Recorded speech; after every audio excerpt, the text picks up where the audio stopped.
Takulandirani ku AMTV Malawi kuchimake kwa nkhani zenizeni. Ngati nkhani imeneyo kuno kulibe, dziwani kuti nkhani imeneyo ndi yabodza. Akuyenera kulumbira lino ngati nduna ya maboma ang'ono jesina olemekezeka Ben Phiri. Congratulations, leo lino mukulumbira ngati nduna ya maboma ang'ono. Zikomukombere tathokoza. Poyamba mwina munachilandira bwanji imeneyi? Ndi mwayi ochokera kwa Mulungu chifukwa chakuti mphamvu zosankha nduna za mwa president zokha so chitalobe komanso chikakomera iwo okhawo ndi amene amatha kupatsa ndine wachimwemwe kwambiri komanso othokoza kwa state president ondiganizira nkundikhulupirira kuti ndingathe kugwira ntchito imeneyi. Sikoyamba inu kukhala ku nduna umeneyo, pali zambiri zimene munachita bwino pa nthawi yanu, anthu anakuyamikirani, komanso mwina pali zina simunakwanitse bwinobwino anthu akundunawo kapena kuti dziko la Malawi liyembekezere zotani kuchokera inu mutumikira bwanji? Choyambirira nchakuti ntchito imene ndikugwira kumene kundachita kutumidwa ndi president a dziko lino. Ndiye choyamba ndichoti ndikuyenera ndipeze instruction kuchokera kwa president pa zimene akuyembekezera. Instruction imene imabwera pawiri, koyamba ndi manifesto imene iwowo analemba mo zimene akulonjeza Malawi. Ndiye udindo ndokuonetsa kuti zimene alonjeza Malawi izo zikwaniritsidwe. Chachiwiri kumakhalanso kuti president akupatsanso ma special assignments mwina amene sankanalembedwa mu manifesto chifukwa buku la manifesto lija ling'ono. Ndiye kuti zoyambirira ndi zimene zozo akatipatsa instruction imeneyo ndiye kuti tipita tikaone kuti kodi ntchito tigwira bwanji. Mwaichula nokha manifesto imeneyi ena muitatuluka makayikira kuti kuzoona kupite 5 billion constituency zimene zili mbali ya unduna wanu, mwina mungatsimikizire bwanji kuti manifesto imene atuluka ija ndithu ndiyotheka? Ndiyotheka kwambiri mmene munamveranso a president mmene amachita address the nation through parliament ananenapo kuti 5 billion yo itheka. Ndiye sanangonena, ananenaso ndi nthawi yake kuti ichitika kuchokera April. Mwina ndinene kuti chifukwa chani itachitike April ndi chifukwa chakuti ndalama za boma zili zonse zimene machita spend zimene azilowe budget. Mmene mukudziwira budget yathu inachitika kale, tili pakati pa budget yo mid year. Now 5 billion kuti ilowe padakali pano ibweretsa in balance budget ija. Komanso chimene choyamba. Chachiwiri kukhala ma structural adjustments ambiri kuti tione kuti chakuti chizikhala motani chakuti chizikhala motani. Ndalama zija si pocket money ya munthu, si pocket money ya MP, si pocket money ya DC, koma ndi drama imene ifuna kuti ibweretse chitukuko kwa anthu mosayang'ana nkhope, mosayang'ana chipani, mosayang'anira kumene munthu ali. Chifukwa poyamba zitukuko zimapempedwa parliament kumayang'anidwa Capitol Hill. Padakali pano zitukuko zija tizikonza kuchokera kumudzi zimene tikufuna nzotere.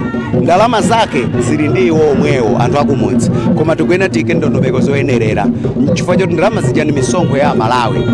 Kodi nyumba imene imangidwe ndi CDF izioneka bwanji? Kodi ndalama zake zizikhala motani? Chakuti chikhale motani? So nthawi ntchito imene igwirika kuchokera pano kukafika April. Ndiye unduna wanu uwonzeka bwanji kukonza zinthu ngati zimenezi kuti pofika April ndithu zikhale kuti zinthu zili mchimake? Ndikutsimikizireni kunena kuti tikalumbira sitigona. Mmene ntchito imakhalira ndiyo tiumayenera ulumbire, tikalumbira sitigona. Koma ngakhale tisanalumbire pamene a president anatisankha tayamba kale kulemba mapepala malinga ndi manifesto ija, malinganso ni masomphenya a president nkumayika chimodzimodzi malo amodzi chakuti chizatani chakuti tikapanga zimenezo cabinet ikuyeneranso idzazione kunena kuti kodi zatani akati tiyanyamukepo. Ndiye unduna ndiokonzeka, ma DCs ndiokonzeka, anthu mafumu ndiokonzeka kuthandiza president kuti munthu wakuchitipa asadandaule kuti kuno sikubwera chitukuko, munthu wakunsanje asadandaule kuti sikubwera chitukuko. Ngati sikubwera chitukuko sakhala a president, ngati sikubwera chitukuko sakhala boma, akhala atsogoleri akuderako chifukwa ndalama zachoka ku Capitol Hill zabwera kwa anthu. Ena akhala madandaula kuti ayi Amalawi anasankha kusintha pa 16 September lapati, kwa mwina kusintha kumachedwa. Titi mwina mukalumbira muno kusintha kuja kwafika? Ndikukhulupirira kuti Malawi aliyense wakufuna kwabwino akudziwa kuti kusintha kuja kwafika. Ngakhale mpweya umene ukumapumidwa ukumakhala ngati tachita kutenga kunja chifukwa chokuti Amalawi anafunitsitsa kusintha kutacheteka. Kuli dzina zimene Malawi amba kudziona kale mwachitsanzo chimanga chimagulitsidwa mwina chama 7 misika chigulitsidwa ma 40,000 kumene kunde kusintha koma kuli kusintha kwina kumene kukufunika ma nduna zitabweramo pano pa nduna ndiye kuti zabwera zione no maspanala anamangidwa bati zimasule ndipo kusintha kumene analonjezwa wa president kuchitika ndithu.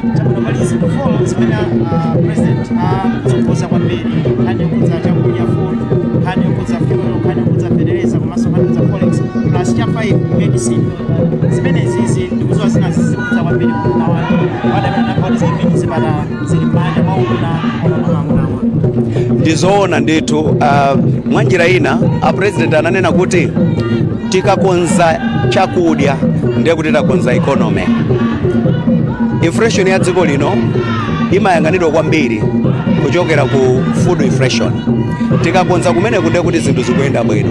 Zikayenda bwino inflation yathu ikakhala bwino mwino kuzikamayenda bwino zinazi zimagweramo. Ndiye kuti ndalama zimene tikanachita import chakudya mmene tapangira kuchi zizipita ku mafuta zizipita ku madera ena. Ndiye wina aliyense ngokonzeka ndithu kwathandiza president kuti mankhwala adzipezeka mzipatala, mafuta ayambe kupezeka, kaya chakudya chikhale chilipo, forex ikhale ilipo, zikatero kuti zinthu ziyamba kuyenda. Mwina maano maliza chitsimikizo kwa Malawi pamene tumaliza kucheza ndi tsano matsimikiziro a Malawi ndi athokoza president a dziko lino chifukwa chotipatsa mpata kuti tingatumikire kuli a Malawi kona 21 million koma pakhala nawo mu gulu la 24 limene likuti litumikire dziko lino sindolika mchizolowezi. Mulungu adzawadalitsa kwambiri ndipo ndi atsimikizira a Malawi kuti sitachira let down. A Malawi amene watatumikira motsogozedwa ndi a president athu mmene atitumira nkotipatsa maudindo aja ndiye kuti ife tisawakhumudwitse chifukwa chala sichiloza ife tikakhumudwitsa chiziloza a president. Ndiye ndi atsimikizira a Malawi kuti mchito atipatsayi tigwira moona mtima ndipo kuti ziyembekezo zawo zigwira moyenerera. Tokoza kwambiri once again, congratulations. Zikomo kwambiri. Ndathokoza. Zikomo. Amenewo ndi Ben Phiri olemekezeka amene angosankhidwa kumene ngati nduna ya za maboma ang'onoang'ono kuti fotokozera ndi chiyembekezo chawo komanso mwina chikonzero chawo chimene achita ku nduna. Tunatu nduna umene undofunikira kwambiri pa nkhani yokhuza chitukuko umene afotokozera kuti a president anena kuti kuyikidwe 5 billion kuma constituency ina iliyonse. Unduna wake ndi umene uziyang'anira zimenezi. Tukamba nkhani yokhudza mankhwala mzipatala, zipatala makono zili pansi pa unduna wa maboma ang'onoang'ono. Ndiye chifukwa kamati fotokozera ngoti pasa chithunzithunzi kodi zinthu zimene tsogolo la dziko linalonjeza kuti akwanitsa bwanji. Philip adakali pompa sadachoke ayi kuti tipitebe kukambirana. Philip ndiye sa watsatira bwinobwino anduna aja amene azifotokozera zinthu 5 izija zomwe tsogolo la dziko watsogoza: food, forex, fertilizer komanso medicine. Wamba amene afotokozera nkhani yake ndi kukonzeka kwawo. Mwina zakupatsa chithunzithunzi chotani? Choyambirira pakhomo bambo wabwino amang'ana kaye chimene chikufunikira. Kodi chofunikira chimene sitingathe kukhala moyo popanda chimene ndi chani? Ndiye tsogolo la dziko akuti ayi chakudya. Ndinafotokozanso kanthawi kena kuti ngati dziko anthu ake ndi anjala kumakhala mavuto ambiri. Kukwiya konde usachita kunena nangabunga chite olo inuyo amene mabwereyama kukwiya maoneka kuti simunadye inde koma maoneka kuti ayi ndi chinthu chofunika kwambiri chakudya. Pamakhala zinthu zingapo zimene ngati simukhazikitsa ndondomeko zotheka bwino zokwanira zokuti anthu akhale ndi chakudya, pamakhala mavuto angapo. Vuto loyamba osayiwala kupanga subscribe ku channel ya AMTV Malawi.